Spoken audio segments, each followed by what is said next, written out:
নবীগণ ঈশ্বরের পুত্র ও মাসিহের ব্যভিচার, ধর্ষণ ও হত্যা।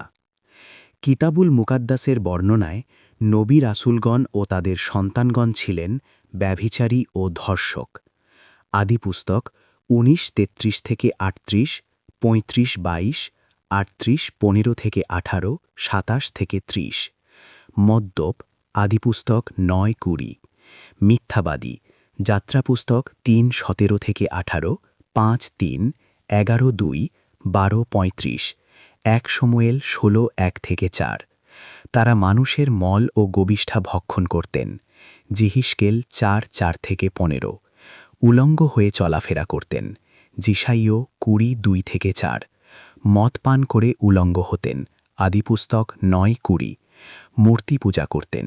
যাত্রাপুস্তক 32:1-35, 1 রাজাবলী 11:1-13 ইত্যাদি।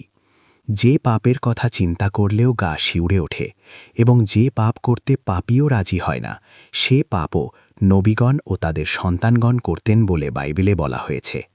যেমন নিজের কন্যাদের সাথে ব্যভিচার করা, আদিপুস্তক 19:33-38, পিতার স্ত্রীকে ধর্ষণ করা, আদিপুস্তক 35:22, নিজের বোনকে ধর্ষণ করা, 2 শমূয়েল 13:11-14, সকল মানুষের সামনে নিজের পিতার স্ত্রীগণকে গণধর্ষণ করা, 2 শমূয়েল 16:22, নিজের পুত্রবধূর সাথে ব্যভিচার করা, আদিপুস্তক 38:15-18, 27-30 ইত্যাদি। এত পাপাচারের পরেও ঈশ্বর তাদের শাস্তির ব্যবস্থা করেননি। বাইবেলের বর্ণনা অনুসারে জারদ সন্তানদের প্রতি ঈশ্বরের মায়া মনে হয় একটু বেশি। ঈশ্বরের পুত্র ও মাসিহা দাউদ এবং ঈশ্বরের পুত্র ও মাসিহা ঈসা দুজনই জারদ সন্তানের বংশধর। দ্বিতীয় বিবরণ 2:17-19 এবং 20:13-16, মথি 1:1-3। ইয়াহুদি খ্রিস্টানদের প্রাণপুরুষ দাউদ আলে। দাউদের বংশধর হওয়া যীশুখ্রিস্টের শ্রেষ্ঠ গৌরব। বাইবেলের ভাষ্যে দাউদ ঈশ্বরের প্রথম পুত্র, ঔরসজাত পুত্র এবং ঈশ্বরের মাসিহা বা খ্রিস্ট। সদাপ্রভু আমাকে কহিলেন, তুমি আমার পুত্র, অদ্য আমি তোমাকে জন্ম দিয়েছি। জাবুর 2:7। আমার দাস দাউদকেই পাইয়াছি, আমার পবিত্র তৈলে তাহাকে অভিষিক্ত করিয়াছি। With my holy oil have I anointed him. সে আমাকে ডাকিয়া বলিবে, তুমি আমার পিতা, আমার ঈশ্বর। আবার আমি তাহাকে প্রথমজাত, মাই ফার্স্ট বর্ন করিব। জাবুর 89। দাউদ আলাইহিস সালামকেও বাইবেলে ব্যভিচারী ও ধর্ষক বলে চিত্রিত করা হয়েছে। উরিয়া নামে দাউদের এক প্রতিবেশী ছিলেন। তিনি যুদ্ধের ময়দানে যুদ্ধরত ছিলেন। দাউদ উরিয়ার স্ত্রীকে এক নজর দেখে মুগ্ধ হয়ে তাকে ধর্ষণ করেন। মহিলা এ ধর্ষণে গর্ভবতী হয়ে যান। দাউদ সেনাপতিকে চিঠি লিখে কৌশলে উরিয়াকে হত্যা করান এবং উক্ত মহিলাকে বিবাহ করেন। 2 শমূয়েল 11:14-17। ধর্ষণ ও হত্যা একত্রে। একজন মহাপাপীও এমন করবেন না।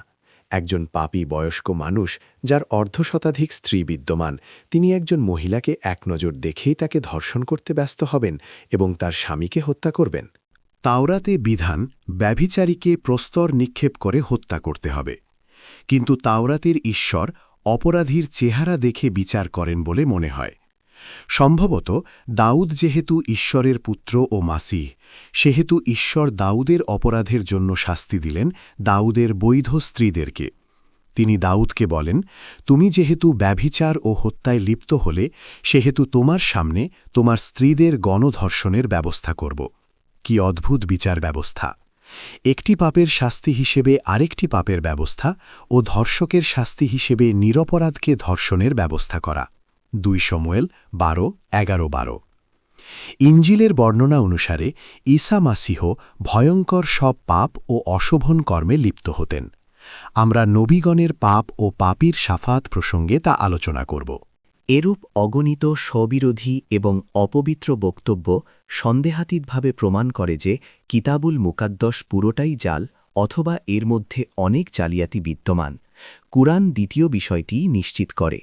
কুরআন বলে যে ইয়াহুদি খ্রিস্টানগণ 3 ভাবে তাওরাত ইঞ্জিল নষ্ট করে: ক ভুলে যাওয়া, খ বিকৃত করা, মাইদা 13, 14 ও 41, ও গ জাল কথা ও বই সংযোজন করা, বাকারা 79, আল ইমরান 78। এ সকল বিকৃতি ও জালিয়াতির পাশাপাশি এগুলির মধ্যে কিছু কিছু ভালো কথা বিদ্যমান, তবে সত্য মিথ্যা যাচাইয়ের কোনো পথ নেই। এজন্য আল্লাহ কুরআনকে যাচাইয়ের মানদণ্ড করেছেন এবং এগুলির মূল শিক্ষা কুরআনের মধ্যে উদ্ধৃত ও সংরক্ষিত করেছেন। সূরা ৫ মাইদা ৪৮। আর গত ২০০ বছর যাবৎ ইউরোপ আমেরিকার ইয়াহুদি খ্রিস্টান গবেষকগণ এ কথারই সত্যতা প্রমাণ করেছেন।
এজন্য প্রসিদ্ধ British cardinal John Henry Newman ১৮০১-১৮৯০ আফসোস করে বলেন, খ্রিস্টধর্মে একথা বিশ্বাস করা জরুরি যে ৩ই এক হয় বা ৩ ও ১ একই সংখ্যা, কিন্তু এখন একথাও বিশ্বাস করা জরুরি হয়ে গেল যে ১৪ এবং ১৮ একই সংখ্যা, কারণ পবিত্র গ্রন্থে কোনো ভুল থাকার সম্ভাবনা নেই।